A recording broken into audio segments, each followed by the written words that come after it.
So hello guys, कैसे हो तुम। स्वागत है तुम सभी का एक और वीडियो में। और ये जो वीडियो होने वाली है ये बेसिकली हर एक एज ग्रुप के लिए अप्रोप्रिएट रहने वाली है, बिकॉज इसमें जो हम डील करने वाले हैं वो बेसिकली हमारी जो प्रैक्टिकल लाइफ और वैकेंसी डेली लाइफ है उससे रिलेटेड ये वीडियो होने वाली है। तो बेसिकली अगर तुम्हें ऐसा लगे कि ये तुम्हें वीडियो समझ में ना आए तो तुम्हें मैं एक बहुत फेमस कोट बताऊंगा जो कि नील्स बोर ने डॉक्टर रॉबर्ट ओपेनहाइमर को जब वो लेक्चर दे रहे तब बताई थी।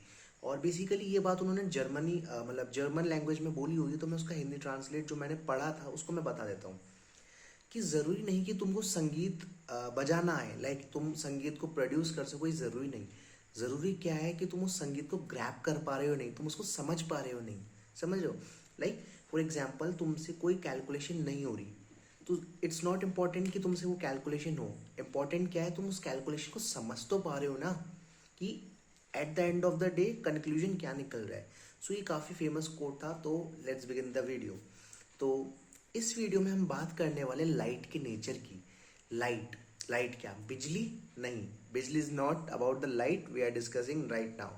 तो अभी जो हम लाइट की बात करने वाले हैं, it is an electromagnetic wave which has oscillating electric and magnetic fields which are perpendicular to each other.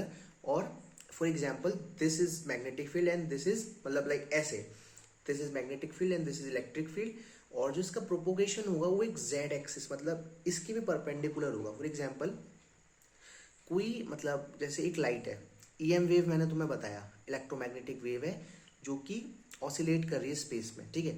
तो फॉर एग्जाम्पल जो हमारा मैग्नेटिक फील्ड है वो x डायरेक्शन में है, हमारा जो इलेक्ट्रिक फील्ड है वो वाई डायरेक्शन में है। तो हमारी जो direction of propagation of wave होगी वो होगी जेड डायरेक्शन में, उन दोनों के परपेंडिकुलर, बिकॉज तीनों म्यूचुअली परपेंडिकुलर होते हैं एक दूसरे के रिस्पेक्ट में। तो हमारी लाइट को हमने वेव नेचर कहा। तो अभी जैसे फोटो इलेक्ट्रिक इफेक्ट है तो वो तो वहाँ वेव नेचर को एक्सेप्ट नहीं कर रहा, वो तो अपना ही एक अलग नेचर बता रहा है कि लाइट हैज पार्टिकल नेचर। तो हम क्या कंसिडर करें, whether it is wave nature और we can say particle nature. तो लाइक 19th सेंचुरी में इसके पीछे काफ़ी डिबेट्स हुई, काफ़ी रिसर्च हुई, लाइक साइंटिस्ट पीछे पड़ गए कि विच nature is the best for the light, कि क्या प्रूव किया जाए कि दोनों नेचर्स को बचा लिया जाए। बिकॉज कुछ फिनोमिनन ऐसे थे कि जो सिर्फ लाइट के वेव नेचर एक्सप्लेन कर रहा था, और कुछ फिनोमिनन ऐसे थे जो सिर्फ पार्टिकल नेचर एक्सप्लेन कर रहा था। और अगर इनमें से कोई भी एक नेचर को हम लाइक रिमूव कर देते तो पूरी फिजिक्स खतरे में आ जाती। तो उसको बचाने के लिए उन लॉज की थोड़ी मतलब लाइक कह सकते हैं रेस्पेक्ट देने के लिए एक दूसरे लॉज को, तो हमने एक्सेप्ट कर लिया कि लाइट हैज़ डुअल नेचर। अब इसमें एक बड़े साइंटिस्ट का नेम आता है थॉमस यंग। इसमें डिटेल में नहीं जाऊंगा पर थोड़ा थोड़ा तुम्हें ऊपर ऊपर से बता देता हूँ। तो उन्होंने एक एक्सपेरिमेंट किया था जिसमें कंक्लूजन क्या निकला कि जो लाइट है उसको पता नहीं ये बात कैसे पता चल जाती है कि कोई उसको ऑब्जर्व कर रहा है। तो जब थॉमस लेट मतलब तुम सर्च करोगे ना Thomas Young double slit experiment, तो you will get many videos about it. तो उन्होंने उसमें क्या किया था, उन्होंने किया था एक स्लिट है, मतलब स्लिट मतलब इन द सेंस एक उन्होंने शीट ली, उसमें बिल्कुल छोटे छोटे मतलब 2 होल्स करे। होल्स इन द सेंस मतलब थोड़ा लाइक कह सकते हैं परपेंडिकुलर होल्स, मतलब स्लिट छोटी सी जगह मतलब सुरंग टाइप, ठीक है। उसमें से हमारी लाइट को अलाउ किया कि पास होने के लिए, मतलब उसमें से लाइट पास करवाई।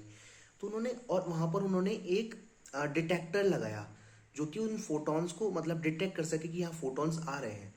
तो उससे क्या कंक्लूजन निकाला कि जब हम उन फोटॉन्स को देख रहे थे, नोटिस कर रहे थे, तो वो वेव नेचर शो कर रहे थे, ठीक है।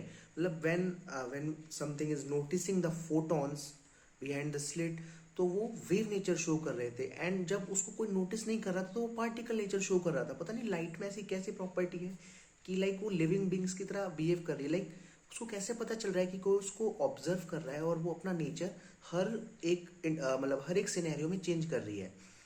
तो हमने at the end of the day हमने ये एक्सेप्ट कर लिया कि लाइट का डुअल नेचर है, and it just depends on the type of experiment और we can say the situation you are dealing with, कि ऐसी कौन सी सिचुएशन जिसमें हम लाइट के नेचर को कंसिडर कर सकते हैं। अब मैं तुमको कुछ एक प्रैक्टिकल बताता हूँ, ठीक है। तो लाइक लाइट का वेव नेचर है, उसमें कौन कौन से फिनोमिनन होते हैं, लाइक देखो इंटरफेरेंस, डिफ्रैक्शन, रिफ्रैक्शन, रिफ्लेक्शन। तो ये जितने सारे मतलब ये जितने सारे फिनोमिनन हैं, these can only B explain by the wave nature of light. तो अब मैं तुम्हें एक प्रैक्टिकल दिखाऊँ। This is a convex lens, I have this in my hand, ठीक है।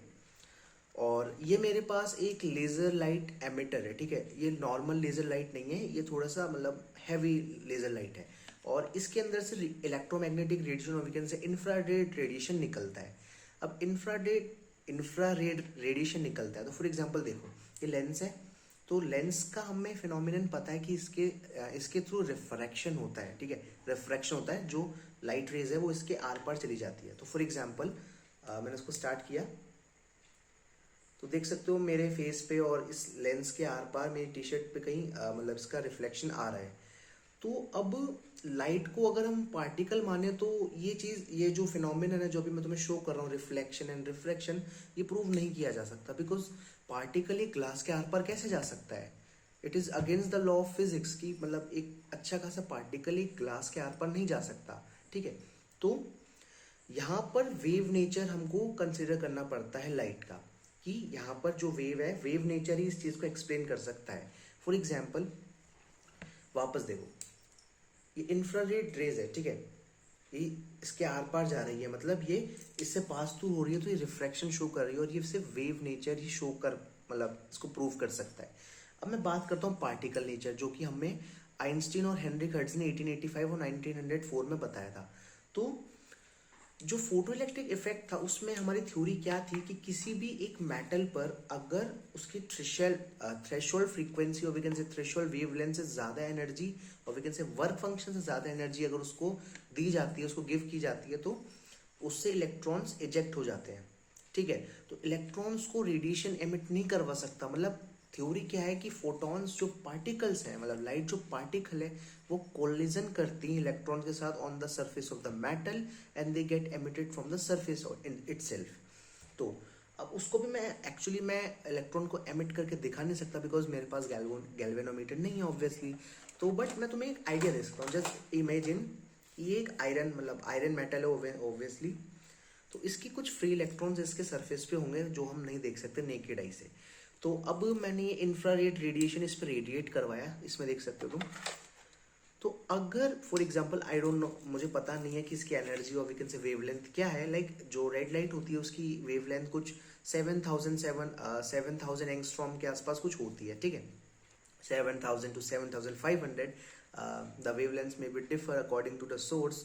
तो अगर मुझे इसके बारे में नहीं पता कि एनर्जी क्या है, बट लाइक देखो, अगर मैं कुछ टाइम तक इसको ऐसे रखूंगा तो ऑब्वियसली इसमें से इलेक्ट्रॉन्स एमिट होंगे जिनको मैं अभी डिटेक्ट नहीं कर सकता। बट और जो फिनोमिनन है the photo electric effect, it can be only explain by the particle nature of the light. So eight the end of conclusion of this video हमें ये समझ में आता है कि लाइट का डुअल नेचर है, एंड ये किस चीज़ पे डिपेंड करता है, ये उस चीज़ पे डिपेंड करता है कि हमारा टाइप ऑफ एक्सपेरिमेंट क्या है। अब एक एग्जांपल और सुना at the last. For example अभी मैंने तुम्हें वेव नेचर बताया, तो अब हमारी आइज को तुम एक एग्जांपल मानो, हमारी आइज में भी लेंस होता है, कॉन्वेक्स लेंस होता है। तो जो मतलब लाइट है वो इसके गो थ्रू कर जाती है, इसके आर पार चली जाती है, तो पार्टिकल तो नहीं जा सकता ना, तो वेव जाती है, ठीक है। वेव इसके आर पार जाती है, रिफ्रैक्ट होती है, देन अब इमेज फॉर्मेशन कैसे होती है वो देखो। हमारी आइज में दो सेल्स होती है, रॉड्स एंड कोन्स, ठीक। इसके बारे में अभी मैं नहीं बता रहा, पर वो कुछ सेल्स होती हैं जो डिटेक्ट करती है लाइट को।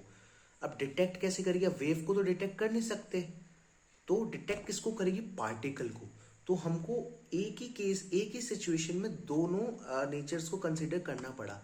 लाइक जब वो एंटर कर रही है हमारी आइज में तो वो वेव है, एंड जब उसका डिटेक्शन हो रहा है तो वो पार्टिकल है।